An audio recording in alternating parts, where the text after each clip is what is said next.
Hello, আসসালামু আলাইকুম বন্ধুরা, কি অবস্থা সকলের? আশা করি ভালোই আছেন। আর আল্লাহর রহমতে আমিও ভালো আছি। আর আজকে একটা নতুন ব্লগে আপনাদের সকলকে স্বাগতম। আর আজকে ব্লগটা করার মূল কারণ হইতেছে যে আমাদের আম গাছে আম পাড়তে উঠেছি আমি।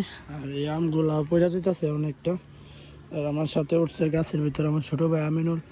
দেখুন গাছের থেকে আম পড়ছে, ছাদে পড়ে রয়েছে আমরা আসলে অনেকটা পাকনা আম। আর আরেকটা আম এখানে পড়ে রয়েছে, দেখলাম ওটার সময় গাছ থেকে। আর দেখুন এই আমটা অনেকটা পাকনা।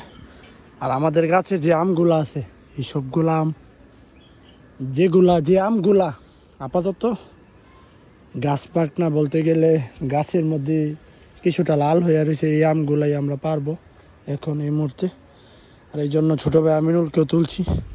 আমি তো গাছের এরকম টিনের চালের উপরে বসতে পারবো না, কারণ এটা অনেক, আমি একটু ওজন বেশি আর একটু ওজন কম, যে কারণে আর কি।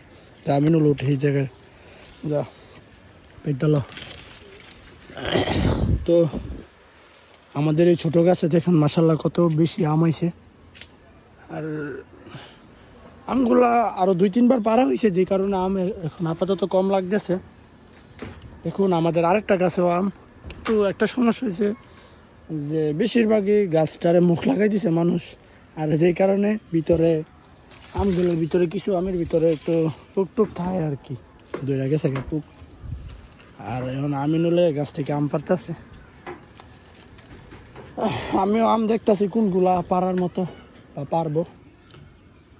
তো ভাই অবশেষে আমাদের আম গাছ থেকে এই গাছ পাকনা আমগুলা পারছি। আর দেখুন যে আমাদের কাঁঠাল গাছও মাশাল্লাহ অনেক ভালো কাঁঠাল আইছে। দেখুন আমাদের কাঁঠাল গাছে। তো ভাই আজকের ভিডিও এতটুকুই। ধন্যবাদ সকলকে ভিডিওটা দেখার জন্য। দেখা হচ্ছে আপনাদের সাথে পরের ব্লগে, এবং আসসালামু আলাইকুম।